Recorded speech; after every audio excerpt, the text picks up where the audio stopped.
रीवा शहर के करहिया मंडी क्षेत्र में कंपोजिट शराब दुकान के खिलाफ महिलाओं का प्रदर्शन अनवरत जारी है। बता दें कि गुरुवार शाम करहिया मंडी क्षेत्र में महिलाओं ने एक बार फिर कंपोजिट शराब दुकान के खिलाफ मोर्चा खोल दिया है।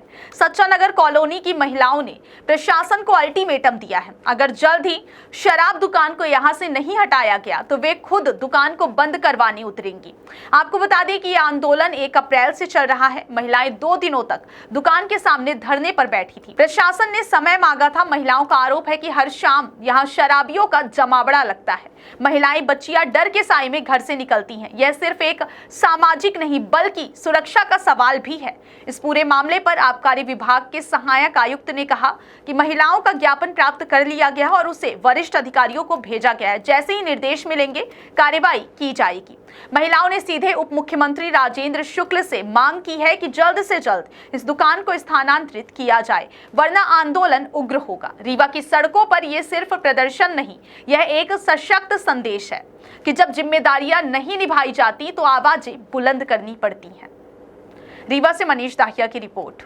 कई दिनों तक कुछ दिनों पहले आप लोग धरने बैठे थे दुकान हटाने के लिए, आज फिर आप लोग धरने पे बैठ गई हैं। क्या कुछ मांगे और क्या कुछ बातें हुई थी जो अभी तक चल रही हैं बातें पूरी? पिछले 1 अप्रैल से हम लोग अनवरत धरने में चल रहे हैं और आगे भी हम लोग जब तक बैठे रहेंगे जब तक ये होली हटेगी नहीं भैया। हम सभी लोग बैठे हैं, हम बहनें बैठे रहेंगे। कभी तो प्रशासन शासन हम लोगों की तरफ निगाह करेगा, हम लोगों की समस्याओं को समझेगा, बाकी तो हम लोग कुछ कर नहीं सकते। इसलिए हम लोग अपने सब बैठे हैं, हम बहनें यहीं बैठे रहेंगे। समाज के प्रतिष्ठित लोग भी देखें, आने जाने वाले लोग भी देखें, क्योंकि अब हम लोगों को शासन प्रशासन से तो लग नहीं रहा है।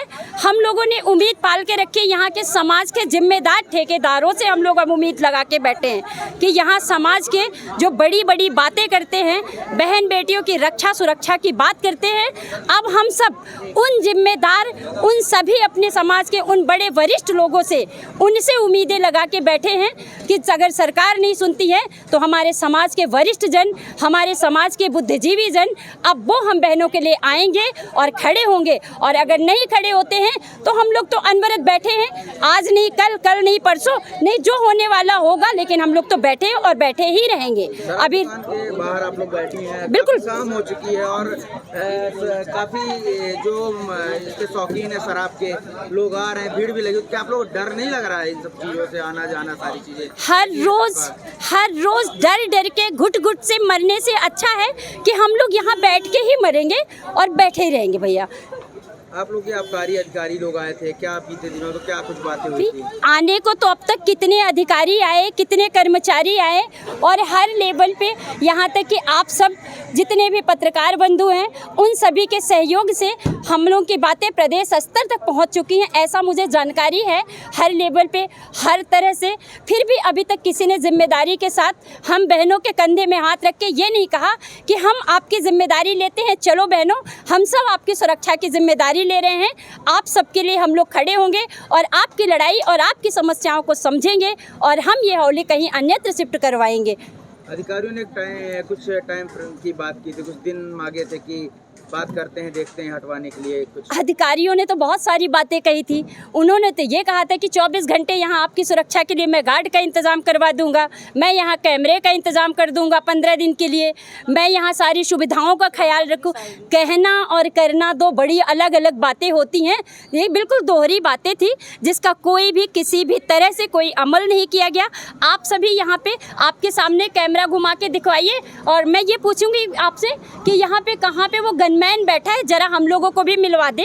जिस गार्ड को यहाँ नियुक्त किया गया है माननीय यहाँ पे क्या कहते हैं अपने जैन साहब के द्वारा जो आए थे आबकारी अधिकारी, उन्होंने आश्वासन दिया है कि आप सभी हमारी बहनें हैं, हमारे घर बहन बेटी हैं और मैं आपके लिए यहाँ पे गनमैन की व्यवस्था करूँगा। 15 दिन तक ये ढूंढेंगे और उस बीच में आपकी सारी सुविधाओं का ख्याल रखा जाएगा। 2 दर्जन से ऊपर महिलाएं आप लोग यहाँ पे धरने बैठे, यहाँ कोई पुलिस का कर्मचारी, कोई भी कल भी हम लोग यहाँ बैठे थे, ना कोई पुलिस ना कोई। कल हमने फ़ोन भी किया था चौराहा थाने और टीआई साहब को भी जानकारी दी थी, यहाँ के जो बीट इंचार्ज है उनको भी हमने जानकारी दी कि भाई साहब हम लोग यहाँ बैठे हैं, हो सके तो हम लोग की सुरक्षा के लिए जरा सा 1-2 पुलिस वालों को भेज दीजिए। प्रदर्शन का दौर तो चल रहा है, लेकिन निरंतर चलेगा, ये दुकान अगर नहीं हटेगी तो चलता रहेगा, क्या रहेगा? चलता रहेगा। अगर प्रशासन हम लोगों की नहीं सुनेगा तो ठीक है, जिनको कुछ लोगों को तो शर्म आएगी, कुछ लोग तो व्यापार तो होगा, कुछ तो लोग व्यापार किनारे रहेंगे, कुछ तो घटेगा ना।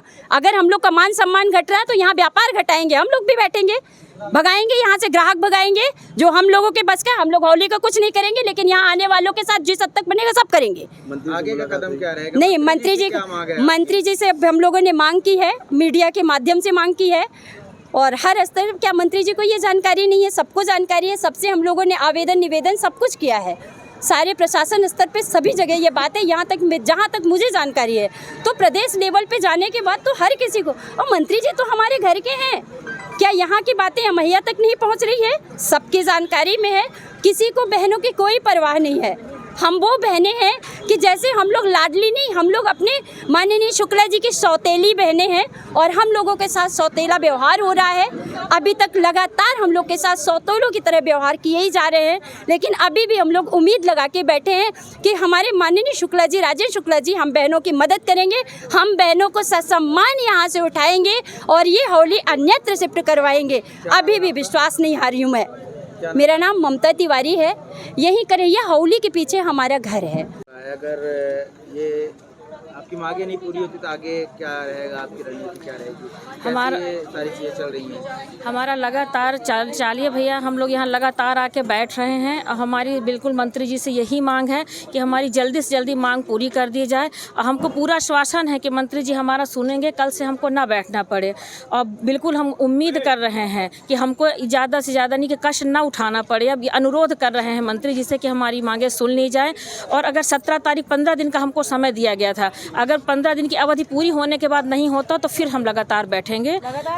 हमारा सेवियों से क्या मांग करती है? जो बहनों की बात करते हैं, बहनों की सुरक्षा, लड़कियों की सुरक्षा की बात करते हैं, क्या वो कोई ऐसे समाज सेवी आप लोग के साथ यहाँ पर आपका समर्थन करने आए क्या? नहीं, अभी तक तो भैया नहीं आए, लेकिन हम उनसे यही अनुरोध करते हैं कि अगर वो हम लोग को सुन पा रहे हैं तो हमारी मदद के लिए बिल्कुल समाज सेवी आगे आए, जितने ज़्यादा से ज़्यादा आ सकते हैं वो हमारी मदद के लिए बिल्कुल आगे आए। धन्यवाद।